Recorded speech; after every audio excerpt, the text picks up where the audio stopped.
भारती को प्रणाम करते हुए मैं विशेष प्रणाम करना चाहूंगा दरिहट के जितने भी निवासी हैं, क्योंकि इस यज्ञ का आह्वान एक यज्ञ वहां संपन्न हुआ तो दूसरे यज्ञ का आह्वान ये दरिहट की धरती करती है। तो ऐसे दरिहट की धरती निवासियों को मैं अपना प्रणाम निवेदित करता हूं। बात थोड़ा सा युवा हूं, भगत सिंह के आसपास का उम्र है, तो क्रांति लाजमी है। हम देखते हैं हमारा धर्म कहता है कि अहिंसा परमो धर्म, तो अगर उसको आगे पढ़ेंगे तो कहता है कि धर्म अहिंसा तथैव च। तो इस बात को याद रखना है। भैया बोले बहुत सारी बातें हैं। एक जिहादी मानसिकता का विधायक, मैं बार बार वीडियो में भी बोला हूं कि उसका नाम लूंगा तो मां गंगा को, क्योंकि गंगा मां से कुल्ला करके मुंह साफ नहीं करूंगा, क्योंकि वो इतना कलंकित है, इतना बड़ा जिहादी है कि उसका नाम लेने से भी पाप लगता है। ऐसे वैसे जिहादियों का नाम लेना भी पाप के समान है। वो जिहादी कल कह रहा था, पटना में जाके कह रहा था कि राम कहाँ है, राम काल्पनिक है। हमारे एक स्वामी जी है रंगनाथाचार्य जी, उन्होंने कहा था धर्म सभा में कि आराम कहो तो भी राम, विश्राम कहो तो भी राम, और कोहराम कहो तो भी राम। बताओ राम कहाँ नहीं है तुम्हारे? उसके बाप दादा, भैया 2 मिनट समय लेंगे, उसके बाप दादा जिस धर्म में जन्म लिए उसने वो धर्म बदला, तो जो भड़वा बाप का नहीं हुआ वो आपका क्या होगा?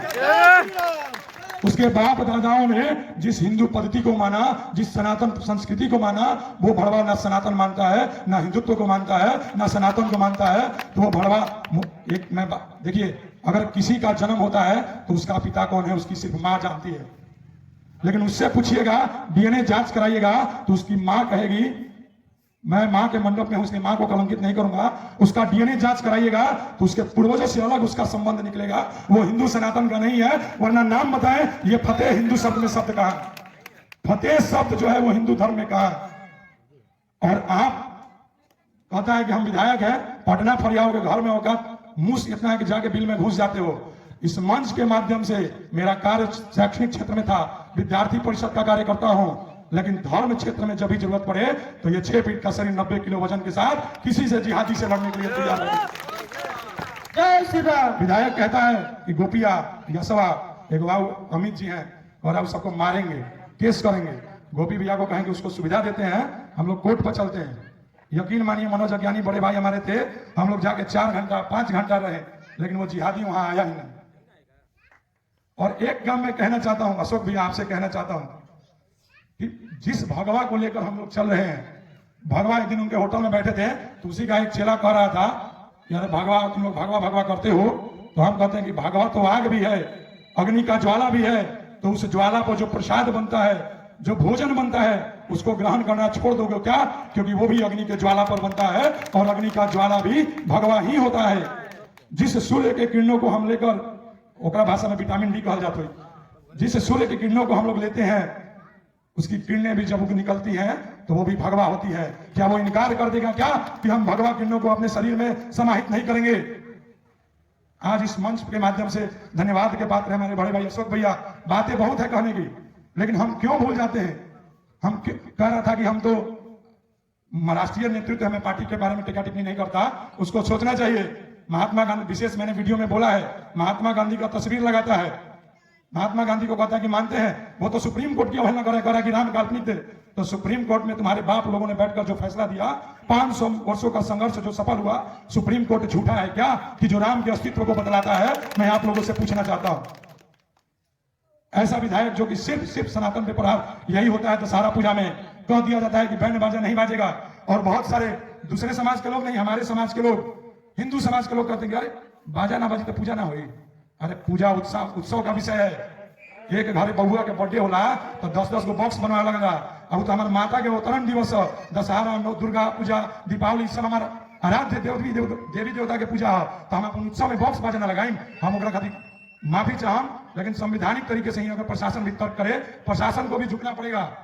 एक ऐसा प्रशासन है पक्षपात करता है जो कि संविधान के नहीं बल्कि सिर्फ नेताओं का होकर बैठा है। प्रशासन कहता है, एसडीएम साहब कहते हैं कि देवी दुनिया को अगर फतेह बहादुर गाड़ी देता है तो उसका ना, उसका मतलब यह है कि हाँ वो अभिव्यक्ति की आजादी। यही गोपी जी, क्या गोपी जी बोला था ना फतेह बहादुर के बारे में? एसडीएम कहते हैं कि ये तो उसकी अभिव्यक्ति की आजादी है। ये कौन सी आजादी है? कल को तुम भारत देश के फिर जिहादियों की तरह कहो कि भारत देश के टुकड़े होंगे तो वो भी कह दोगे तुम्हें अभिव्यक्ति की आजादी है। जरूरत पड़ेगी तो प्रशासन के खिलाफ भी संवैधानिक तरीके से विरोध प्रदर्शन किया जाएगा। और कार्यक्रम, चूंकि शब्द बहुत ज्यादा है और सनातन धर्म कोई शब्द नहीं है, कोई अक्षर नहीं है, कोई वाक्य नहीं है। सनातन धर्म विश्व की सभी पुस्तकालयों को मिला भी दीजिएगा तो वो इतनी बड़ी पुस्तकालय है कि आप लोगों के शब्द उसमें समाहित नहीं हो सकते। ऐसा हमारा सनातन धर्म है। गांधी जी के बारे में कह रहे थे, अपना चित्र लगा रहे, तो गांधी जी जब उन्होंने अपने देह को त्यागा था तो उनका अंतिम शब्द क्या था? हे राम। राष्ट्रीय नेतृत्व को देखना चाहिए कि जिस राम की कल्पना को, जिस राम राज्य की कल्पना को स्वयं इस देश का राष्ट्रपिता, जिसको हम लोग कहते हैं महात्मा गांधी, लेकर चलते थे, वो क्या छलावा था कि आज आपका विधायक कहता है कि राम तो काल्पनिक थे। इसका मतलब महात्मा गांधी भी काल्पनिक विचार रखते थे। आपको मानना पड़ेगा, वरना आप अपने इस विधायक की मानसिक दिवालियापन का घोषणा कीजिए। अपने राष्ट्रीय नेतृत्व से मैं कहना चाहता हूं, मेरा किसी पार्टी से कोई विरोध नहीं है। हम लोग हिंदू है, हिंदू सोदरा सर्वे न हिंदू पतितो भवे, मम दीक्षा हिंदू रक्षा, मम मंत्र हिंदू समानता। आप हिंदू हैं, हमारे सहोदर भाई हैं, आपके लिए जहां जरूरत पड़ेगी वहां हम लोग आएंगे। लेकिन एक एक लोगों को, यह नहीं कि आज सभा है, आपको सोचना पड़ेगा कि महात्मा गांधी का फोटो लगाने वाला महात्मा गांधी को मानने वाला नहीं हो सकता है। संविधान की शपथ लेने वाला संविधान को मानने वाला नहीं हो सकता है, क्योंकि शपथ लिया फतेह बहादुर ने और संविधान के तहत सुप्रीम कोर्ट ने राम मंदिर बनने का फैसला दिया, क्योंकि राम के अस्तित्व को सुप्रीम कोर्ट ने माना। और वही विधायक कहता है, सुप्रीम कोर्ट पे आवाज उठाते हुए कहता है कि राम तो काल्पनिक है। तो ये सुप्रीम कोर्ट पे वो उंगली उठा रहा है, उसके जजमेंट पे उंगली उठा रहा है, फिर उस पर केस क्यों नहीं होता है? एसडीएम साहब सुप्रीम कोर्ट से बड़े हो गए क्या? अभी देखिएगा, अभी कहीं और अभी दिखेगा नहीं आपको, क्योंकि अपने जिहादी इंस्टीट्यूट में वो कोचिंग ले रहा है। ये अगला पर्व दिवाली है, दिवाली पर बोलिए दिए लक्ष्मी गणेश के बारे में। अब अगला पूजा छठ आएगा, खरना आएगा, तो जिहादी इंस्टीट्यूट में कोचिंग ले रहा होगा। उसके बाप दादा भेजेंगे, नाजायज जो बाप दादा है उसके, वो भेजेंगे कि जो बेटा जाके तनी खुरपाती कर, क्योंकि उन दोगलों की औकात नहीं है कि हमारे बीच आ जाए। हम भैया ने सही कहा, यानी हम तो सनातनी हैं, यही उसके लिए बहुत ज्यादा है।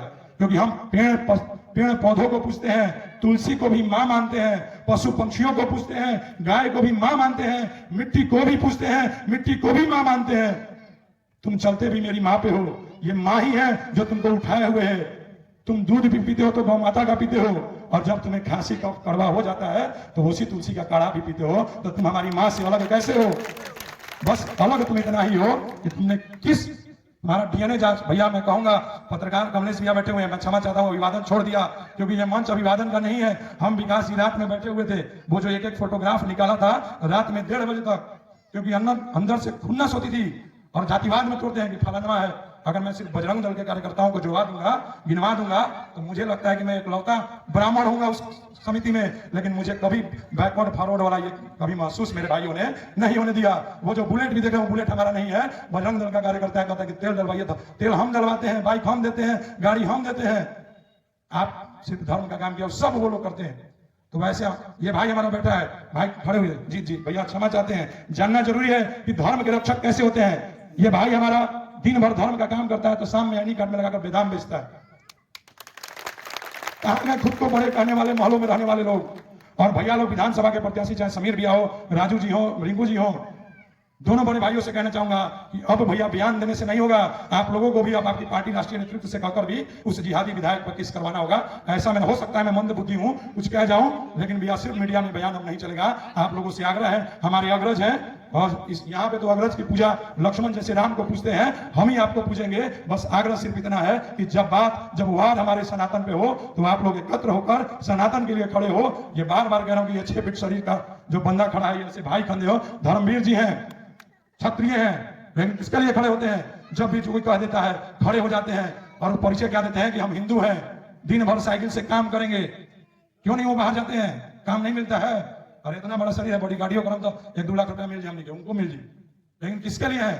धर्म के लिए है। छोटा छोटा उनका 2 बच्चा है, आप खाली कहिएगा जाके जय श्री राम, तो बंदा समझ जाएगा ये मेरे परिवार का है, और तुरंत आपको पानी पिलाने की व्यवस्था करेगा। तो वो चीजों को भी समझना होगा। एकत्रित किसी भी पार्टी की होइए, किसी भी जाति से होइए, लेकिन हिंदू हो, सनातन हो, इस माँ के पवित्र स्थल पर बैठे हुए हैं, तो ये ना लगे कि माँ का भी हमने सिर्फ उपयोग किया है, धर्म की सभा करना है तो माँ की आंचल में बैठ गए, और यहाँ से जाने के बाद उस आंचल की ममता को भूल गए। ऐसा कहने से सिर्फ कुछ नहीं होगा। अगर रघु, मैं नहीं कहता कि आप तलवार लेकर उतर जाइए, लेकिन याद कीजिए कि जिस माँ को आप पूछते हैं, एक हाथ में शस्त्र रहता है, एक हाथ में शास्त्र रहता है, तो एक हाथ में शस्त्र भी रहता है। शब्द बहुत है, मैं चूंकि समय ज्यादा हो गया है, भैया लोग भी हैं, मैं आखिरी बार आपसे कहना चाहता हूं कि जहां कहीं भी धर्म के लिए खड़ा होना पड़े तो धर्म के लिए खड़ा हो। हमारे महाराणा प्रताप जो जाति से तोड़ते थे लोग, हम लोग कहते हैं महाराणा प्रताप, अरे ये सब फॉरवर्ड है, बैकवर्ड है। अरे महाराणा प्रताप के साथ जो भील लोग रहते थे, महाराणा प्रताप ने कभी किसी को जाति में नहीं तोड़ा, ना ही हमारे सनातन धर्म ने किसी को जाति में तोड़ा। भील लोग और सब समाज के लोग मिलकर महाराणा प्रताप के साथ एक ही जगह रहते थे, और जो घास की रोटी महाराणा प्रताप खाते थे वही घास की रोटी वो सैनिक भी खाते थे, वो अन्य समाज के लोग भी खाते थे। तो आज हम किस मतलब हमारे ऐसा क्या दुविधा हो गया कि हम अपने टूटते जा रहे हैं। हमने किसी धर्म में नहीं सुना कि उस जाति का उस जाति का उस जाति का है, लेकिन बात जब हिंदू की आती है तो हमारे भाई अपने जाति के लेके खड़े, अरे हम तो क्षत्रिय हैं, हम तो ब्राह्मण हैं, हम तो वैश्य हैं, हम तो शूद्र हैं। अरे एक बार कहो इस माता के मंच से, इस माता के आंचल में आज प्रण लो कि अगर इतना सनातनी पहला वीडियो नहीं आ रहा था तो हम लोग को बोलना पड़ा, क्योंकि हम लोगों की रातों की नींद उड़ गई थी, घर में हम सो नहीं पाए थे। तो अगले दिन हम विकास भैया के घर चले गए, बोला हम लोगों को नींद नहीं आ रही है। तो इतने भाई भी अगर जागृत हो जाएंगे तो अटे फटे विधायक यहाँ कोनो बहादुर नहीं बनेंगे, वो बुजदिल बन के अपने जिहादी दिल में घुसे रहेंगे। इसी के साथ मां भगवती के चरणों में प्रणाम करते हुए, सभी अग्रजों के चरणों में प्रणाम करते हुए, भगवा ध्वज को प्रणाम करते हुए, आप सभी से अगर मेरे शब्दों से किसी को तकलीफ पहुंची होगी तो मैं क्षमा नहीं मांगूंगा, क्योंकि मैंने बात सिर्फ सनातन की है और सनातन मेरे लिए सर्वोपरि है। आप बड़े होने के नाते मेरा मार्गदर्शन कर सकते हैं, अनुज होने के नाते आपका मार्गदर्शन स्वीकार करूंगा। धन्यवाद। क्रांतिकारी वंदे मातरम। बहुत खूब।